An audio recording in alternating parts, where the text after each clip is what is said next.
La Iglesia Roca de Luz Eterna de las Asambleas de Dios presenta su programa Retornándose al Dios vivo y verdadero.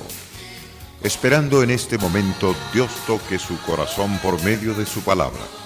Y ahora pasamos al mensaje de la palabra de Dios. Con ustedes, el pastor Luis Palacio.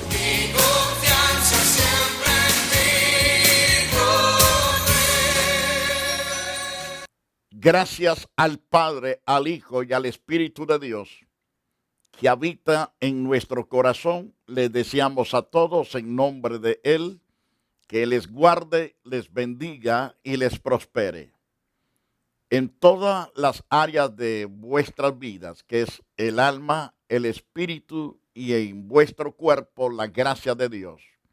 Amados televidentes, hemos estado hablando sobre la embriaguez de la ira de Dios contra todos los impíos. Hablaremos sobre la embriaguez una vez más. Vamos a hablar tanto en términos espirituales como en lo físico. Hemos hablado bastante acerca de esto anteriormente, pero estamos extendiendo los estudios para que usted tenga más detalladamente lo que Dios enseña sobre el tema. Por lo tanto, en el programa de ayer terminábamos hablando de que los cielos y la tierra que ahora vemos van a desaparecer envueltos en llama de fuego. Esto da a entender que los justos seremos removidos en un abrir y cerrar de ojo.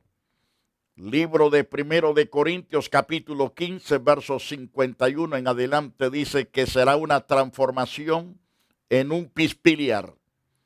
Nuestro cuerpo será vestido de inmortalidad. Nuestro cuerpo corruptible será vestido de incorrupción. Lo hará Dios en términos de fracción. Los muertos en Cristo resucitarán primero. Y al mismo tiempo, con estos resucitados y los que seamos transformados, saldremos a recibir a Cristo en los aires.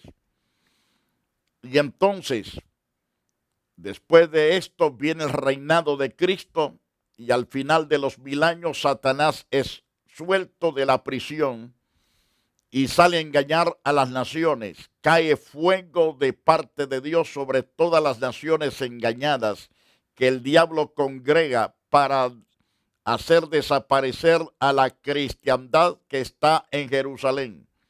Pero Dios hace descender fuego sobre esa tropa que no se puede contar el número de malvados que sigue al diablo. Son totalmente quemados, achicharrados, y después viene el juicio del trono blanco, el cual Dios se coloca en ese trono para juzgar a los muertos de todo tamaño, de todo peso, serán juzgados y echados al lago de fuego. Ahora, terminábamos diciendo en la segunda carta del apóstol Pedro, capítulo 3, verso 13, pero nosotros esperamos, según sus promesas, cielo nuevo, tierra nueva, en los cuales mora la justicia de Dios.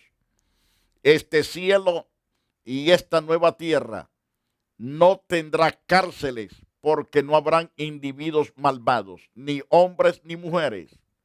Los que habitaremos en el cielo nuevo y en la tierra nueva, seremos personas transformadas por el poder de Dios, de una forma sobrenatural por la gracia de Dios. Y por lo tanto, por lo cual, oh amados, estando en espera de estas cosas, dice el apóstol Pedro, como también nuestro hermano Pablo ya les ha advertido de todos los peligros que vienen sobre la faz de la tierra. Por lo cual, oh amados, estando en espera de estas cosas, procurad con diligencia ser hallados por Cristo sin mancha e irreprensibles y en paz.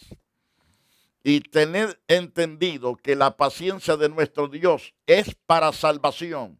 Dios está teniendo paciencia con multitud de millones de almas. Pero también la paciencia de Dios tiene un límite. Va a acabarse la paciencia que está al favor de los hombres impíos para que se arrepientan. Cuando esto se cierre, entonces no hay más esperanza para el impío, porque Dios cerrará toda oportunidad, porque de presto caerá la ira de Dios, sin compasión, sin misericordia sobre aquellos que no quisieron nunca recibir la salvación ofrecida por Dios mediante Jesucristo. Ahora, en la primera carta del apóstol Pedro, en el capítulo 4, verso 1 al 8, hay personas que andan en lascivias, en concupiscencias, en las embriagueces, en las orgías, en toda disipación y abominables idolatrías. Eso lo vemos en toda la faz de la tierra. Y a estas personas Dios les dice: arrepiéntanse, humíllense, apártense del pecado, sirvan a Dios, teman a Dios y honren a Dios. ¿Por qué? El apóstol Pedro en el capítulo 1, es decir, capítulo 4, verso 1 de la primera carta: puesto que Cristo ha padecido por nosotros en la carne. Cristo padeció ciertamente en la carne, con el propósito de jalar todos los pecadores para que sean salvos, para que se arrepientan y sean salvos. El Señor padeció en la cruz con ese propósito, para que todo aquel que en él crea no se pierda, mas tenga vida eterna. Entonces, puesto que Cristo ha padecido por nosotros en la carne, ahora nosotros como creyentes debemos armarnos del mismo pensamiento, sufrir por la causa gloriosa, estar dispuesto a llevar la palabra a todo costo, pues quien ha padecido en la carne terminó con el pecado, para no vivir el tiempo que resta en la carne conforme a las concupiscencias de los hombres, sino conforme a la perfecta voluntad, a esa voluntad divina de Dios. Entonces, vemos lo que Dios nos enseña por esta interesante carta, que baste ya el tiempo pasado que hemos vivido haciendo y deshaciendo, que ya baste ese tiempo de haber pasado completamente haciendo cosas desagradables, andando como los gentiles, andando en lascivias, en concupiscencias, embriagueces, orgía, en disipación y abominables idolatrías. Basta ya, dice el apóstol. Ya es suficiente lo que gastaron sus vidas haciendo todas estas cosas. Por lo tanto, a partir de ahora debe de haber un cambio radical, un cambio grande, maravilloso y sublime en la vida de ustedes. No deben de vivir la vida mediocre en el evangelio. Deben de ser creyentes de fuego, creyentes candentes en la adoración, creyentes buscadores ciertamente del rostro de Dios. Ahora, a muchos de aquella gente que usted dejó a un lado para servir a Dios, a ellos les parecerá cosa extraña de que usted ya no sea el borracho, que ya no es esa persona lasciviosa, que ya no es esa persona de concupiscencia, de embriaguez, de orgía, de disipación. Ya no es aquel adorador de ídolos que se persinaba, prendía candelas, las cargaba en la espalda, pagaba por cargar esos muñecos muertos. Ya no es esa persona. Gracias a Dios por el cambio. Si Dios hizo ese cambio, entonces camine y viva como hijo de Dios. Porque ciertamente habrá burla de aquellos que anduvimos con ellos haciendo y deshaciendo, pero ellos mismos notarán que Dios ha traído un cambio precioso y excelso a nuestra vida. Gracias a Dios, porque Él restauró nuestro matrimonio, nuestros hijos, restauró nuestra vida personal. restauró nuestros negocios, nuestros trabajos. Dios ha restaurado en todas las formas. Por lo tanto, es necesario que baste ya el tiempo pasado para haber hecho lo que agrada a los gentiles. Basta ya. Entonces, hoy andemos en pureza, en santidad. Andemos completamente haciendo lo que a Dios le place que hagamos. ¿Por qué? Porque si nosotros atendemos el consejo santo de Dios, nos irá perfectamente bien. Entonces, pero vemos en el capítulo 4 de esta primera carta del apóstol Pedro, en el verso 5, que aquellos que dejamos a un lado para servir a Dios en santidad, en pureza, si esta gente que dejamos, que están siempre en los vicios y en toda clase de pecado, si ellos no se arrepienten de sus pecados, dice el apóstol, que ellos darán cuenta al que está preparado para juzgar a los vivos y a los muertos. Porque por esto también ha sido predicado el evangelio a los muertos, para que sean juzgados en carne según los hombres, pero vivan en espíritu según Dios. Ahora, la verdad que en 1 de Pedro 4:7, mas el fin de todas las cosas se acerca. Dios tendrá que dar fin a todas las cosas pecaminosas, a toda la gente pecaminosa. Pero sed vosotros sobrios, velad en oración. Esto se refiere a los justos, que debemos estar en una conexión máxima con nuestro Señor Jesucristo, para nunca perder nuestra relación con Él, para no descarriarnos, sino estar bien conectados con Él. Entonces, ¿cómo tenemos que estar? Sobrios, centrados, bien parados, bien cimentados, velando en oración. Y ante todo, que tengamos entre nosotros ferviente amor, porque el amor cubrirá multitud de pecados. Es necesario entonces no andar en borracheras, en glotonerías y en cuanto pecado. Basta ya. Romanos capítulo 13, verso 11 al 14. El apóstol Pablo nos lanza una advertencia a no estar acomodados, no en glotonerías, ni en borracheras, no en lujurias, ni en lascivias, ni en contiendas y en envidias. No hay que andar en esas cosas. Comenzando con el versículo 11, en ese interesante pasaje, el apóstol dice, y esto conociendo el tiempo, que ya es hora de levantarnos del sueño, porque ahora está más cerca de nosotros nuestra salvación que cuando creímos. Ah, qué maravilloso es. Cierto, es maravilloso saber. Pero quiero que usted preste más atención a Romanos 13:11. Conociendo el tiempo en que estamos viviendo, vea honestamente cómo la corrupción se incrementa más y más. Por la radio encontramos hombres que están hablando palabras torpes, contando chistes tan obscenos, colorados. Tenemos la televisión donde muchos de los programas que nos pasan es de plena perdición. El internet no se diga. Todos los medios de comunicación que usted puede ver, usted va a encontrar mucha de eso, pero totalmente contaminados con distintas corrupciones. Se nos dan noticias que parecen tan agradables, pero nos da hasta escalofrío escucharlas. Porque es tiempo que sepamos, que conozcamos este tiempo, que es un tiempo corrupto.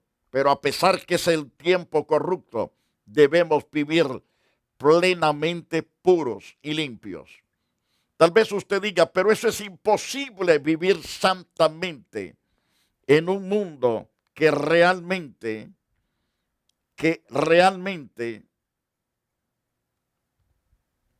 en un mundo que realmente no quiere cambiar, es imposible que uno viva santamente.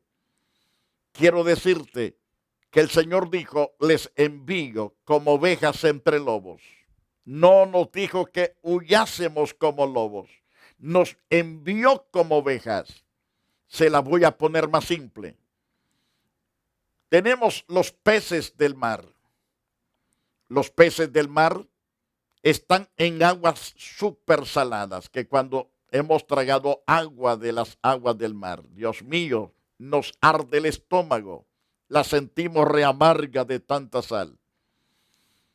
Pero llévese un pescado de esos y póngalo en el sartén. Usted tiene que agregarle sal para hallarle sabor, porque toda la carne de esos animales están tan simples. Pero si viven dentro de las aguas saladas, pero ¿cómo es que no son salados? Así es el creyente en Cristo Jesús.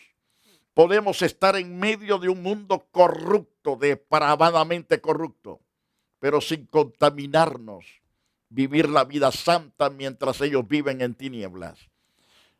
Nosotros somos llamados luz, que brillamos en medio de las tinieblas. Por esto, conociendo el tiempo, que es ya hora de levantarnos del sueño. Es hora, ciertamente, de levantarnos del sueño. ¿Por qué? Porque ahora está más cerca de nuestra vida, nuestra salvación, que cuando creímos. Pero el verso 12, si usted observa ese pasaje, dice que la noche está avanzada. Esto da a entender que el pecado cada día va incrementándose, cada día está creciendo, cada día avanzando. La noche está avanzada, se acerca el día de ser juzgados los impíos, el día de ser recompensados los justos con la vida eterna.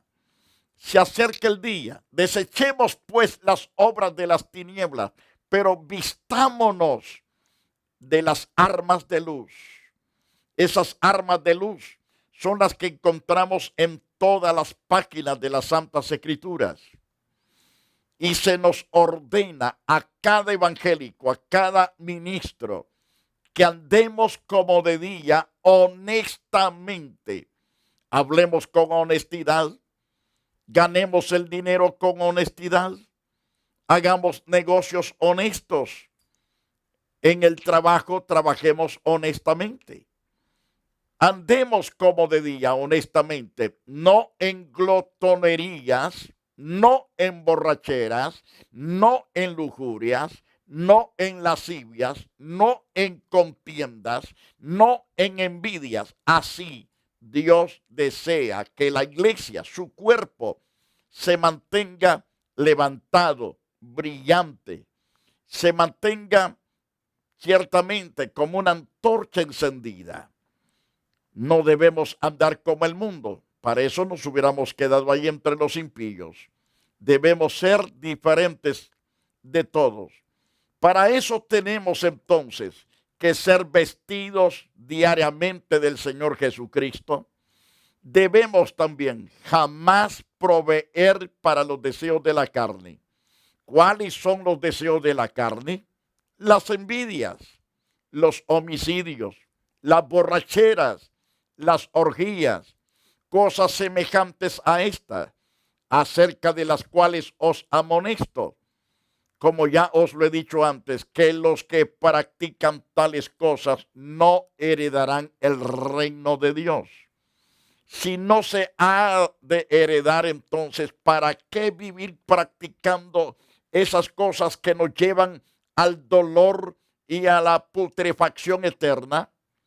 Es mejor oír y atender el consejo de Dios, porque de esa manera somos totalmente rescatados por Dios, andando conforme al corazón de Dios, conforme a los estatutos, preceptos y ordenanzas del Dios vivo y verdadero. Amigos televidentes, preste atención al consejo de Dios para que nunca sufra las consecuencias de su pecado, porque la ira de Dios se manifestará contra toda impiedad. En 1 de Samuel, capítulo 1, verso 9 al verso 17, hay una embriaguez aquí presentada en este pasaje. Tengo poco tiempo para exponerlo. En este pasaje de 1 de Samuel, encontramos el testimonio que hubo un varón de Ramataim de Sofín, del monte de Efraín, que se llamaba Elcana. Este tipo era hijo de Eliud, hijo de Toú, hijo de Suf, efrateo. Se había casado con dos señoras. Una se llamaba Pinina, la otra se llamaba Ana. Y dice claro la Biblia que Penina tenía hijos, mas Ana no los tenía. Y por ahí venía ciertamente un pequeño conflicto que había amargado la vida de Ana. Ana se fue al templo un día. Y esta mujer, cuando está en el templo, está orando a Dios, pidiendo por un hijo, pero está amargada. Está muy triste porque no tiene hijos. Pero la Biblia dice que todos los años aquel varón subía de su ciudad para adorar y para ofrecer sacrificios a Jehová de los ejércitos en Silo, donde estaban dos hijos de Eli, Oni y Finis, sacerdote de Jehová. Entonces, vemos a la luz de las Santas Escrituras en el verso 4, que cuando llegaba el día en que Elcana ofrecía sacrificio, daba Penina a su mujer y a todos sus hijos y a todas sus hijas, cada uno su parte. Le daba por igual. Pero en el caso de Ana, daba una parte escogida, muy preciosamente escogida, porque amaba a Ana, aunque Jehová no le había concedido tener hijos. Jehová no le había dado la bendición de tener hijos. Pero qué lindo, la gracia de Dios. Entonces vemos que la gracia de Dios es maravillosa. Entonces, Ana recibió una parte escogida por parte de su esposo. Pero leemos en el capítulo 1, verso 6 de 1 de Samuel. Encontramos que se nos dice que su rival, que era Penina, la irritaba, enojándola, entristeciéndola porque Jehová no le había concedido tener hijos. Eso causaba punzadas terribles en su corazón.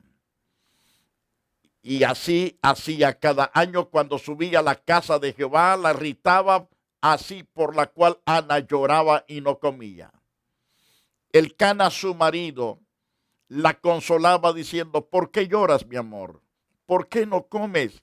¿Por qué estás afligida tu corazón? ¿No soy yo mejor que 10 hijos? Ciertamente ella amaba a su esposo, pero ella quería ser mamá. Se levantó entonces Ana después que hubo comido y bebido en Silo, mientras el sacerdote Elí estaba sentado en una silla junto a un pilar del templo de Jehová. Ella con amargura de alma oró a Jehová, lloró abundantemente. Entonces hizo voto Ana con Dios, diciendo: Jehová de los ejércitos, si te dignares mirar la aflicción de tu sierva y te acordares de mí y no te olvidares de tu sierva, sino que dieres a tu siervo un hijo varón, yo lo voy a dedicar a Jehová todos los días de su vida, no pasará navaja sobre su cabeza. Y vemos entonces que aquella mujer fue embriagada de la presencia de Dios. La Biblia dice claramente de que fue embriagada, pero ¿cómo? Según el verso 12 nos dice las Santas Escrituras en 1 de Samuel capítulo 1, que mientras ella oraba largamente delante de Jehová, Elí estaba observando la boca de ella. Pero Ana hablaba en su corazón solamente. Se movían sus labios, su voz no se oía. Elí la tuvo por ebria, porque Ana parecía estar borracha. Dios la había embriagado de su presencia. Ahora, este tipo de embriaguez, si usted sigue estudiando los pasajes bíblicos a continuación, esta mujer no estuvo más triste después de esa oración. Se levantó, comió, tuvo la luna de miel con su esposo y ahí se acordó Dios de ella. Y concibió. La presencia de Dios que la había embriagado sanó todas las heridas, arrancó toda raíz de amargura que había contra su contrincante. Y llegó a ser mamá de un profeta muy famoso en las Santas Escrituras. Pero aparte de eso, en el capítulo 2 encontramos que ella tuvo 7 hijos, más que Penina. Ella estaba encantada, alabando y dándole la gloria a Dios. Este tipo de embriaguez que Dios da hace cambiar al hombre, hace cambiar a la mujer. Deja de ser la persona amargada, triste, desconsolada y pasa a ser la persona tranquila, en paz, con libertad, con gozo. Amigo, busque ese tipo de embriaguez. La embriaguez de la presencia de Dios. Como hemos visto, la otra embriaguez que Dios produce, se las produce a los impíos para perdición, pero al justo para vida eterna, al justo para que goce la vida tanto en la presente como en el porvenir. Quiero interceder por usted, el tiempo se me fue. Divino, gran Señor y Dios, Creador de todos los hombres y mujeres, te doy gracias. Salva y perdona. Cuánta persona, Señor, está buscando tu rostro. Aquellos que están arrepentidos de ser borrachos, vagos, pendencieros, malvados, están cansados de esa vida de pecado. Oh Dios, ten misericordia. Ten compasión de sus almas. Y yo agradezco, Dios, por los cambios en la vida de ellos. Salva, oh Dios, aún a los que están enfermos de todas sus dolencias. Salva de las drogas, del alcohol. Salva, Señor, aún aquellos que se encuentran con diferentes ataduras de dolencias. Sana sus cuerpos en el nombre de Jesús y por ello recibe toda la gloria. Amén y amén. Es un placer haber estado con ustedes. Gracias por sentarse y aprender de estas verdades. Les digo con todo mi corazón, los invitamos a la Iglesia Roca de Luz Eterna de las Asambleas de Dios. Nos es de bendición que usted nos visite. La Iglesia Roca de Luz Eterna de las Asambleas de Dios y su pastor, Luis Antonio Palacios, presentaron su programa Retornándose al Dios vivo y verdadero. Nos gustaría conocerlos. Visítanos en el 605 East 42th Street, Los Ángeles, California, 90011. Si desea una copia del programa de hoy, escríbanos a la misma dirección. También a través de Facebook, Iglesia Roca de Luz Eterna, Asambleas de Dios. Escúchanos las 24 horas en www.radioroca.org. Dios te bendiga.